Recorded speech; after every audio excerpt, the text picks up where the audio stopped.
Hello, this is my 30-day challenge. Where did all my money go? Day 22. It is 10 after 5. I haven't spent a thing today. I did yoga in the morning, came straight home, and I've just been puttering around the house doing work and stuff. Tonight though, I have an audition for the True Story Slam. You just tell a portion of what will be a 10-minute story. No props, no memorizations, and you just tell a story. So the audition is at 7, so I'm going to practice for the next hour and then take off. And I thought I'd just keep you updated. And you'll see some of it later. I've got my practice audience here. They're totally thrilled. I've known these guys for a long time. I've known that one since, you know, I was just a newborn babe. His name's Kevin. I'll see you guys in a little bit.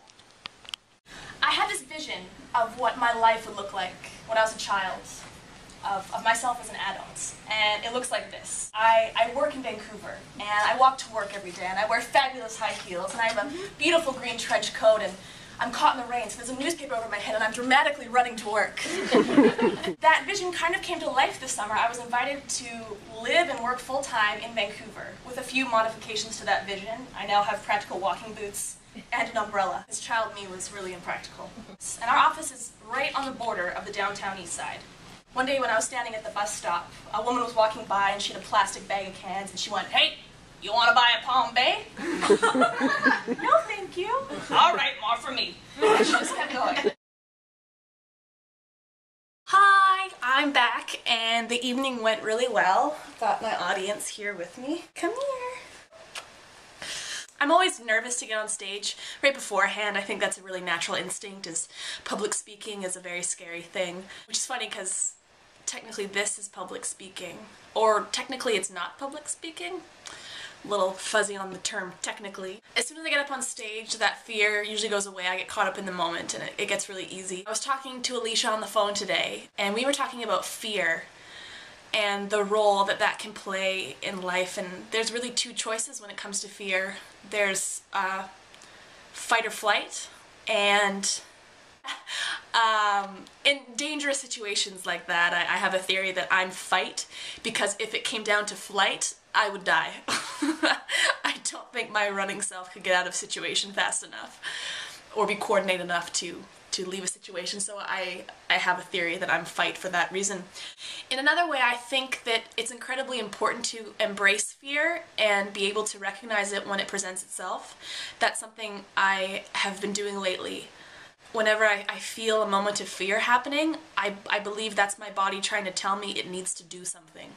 Like when I'm in a class and we're talking about something, and if my body's pretty quiet, if there's a moment when I feel sick, as if I'm about to speak up in class, that's usually when I know that what I'm about to say is important and I need to say it.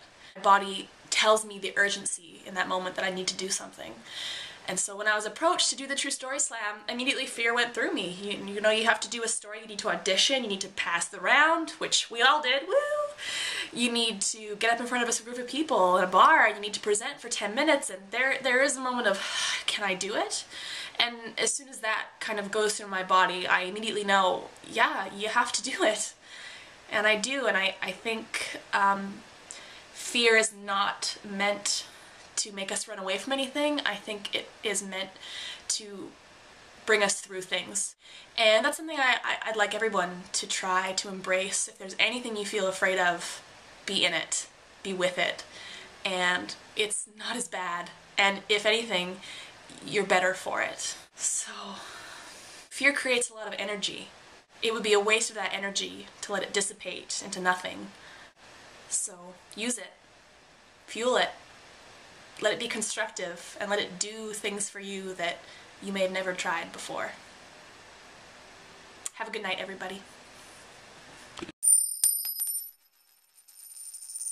To this little creature in the middle of the sidewalk. She's just a little bird. She's an ugly thing, but she's still breathing. She's okay. And I don't know what to do, and the man takes a drag of his cigarette. He's like, "You think we could sell her to Chinatown?" I walk away from her, and my boss will usually text me to see who else is in the office. So today I open my laptop up, but I can't work, and I just start pacing back and forth, wondering, what should I do? What can I do? What do I want to do? And that's when I get a text. It's my boss, and he said one thing. He said, "Are you in the nest?" And that's when I knew I had to save that little bird.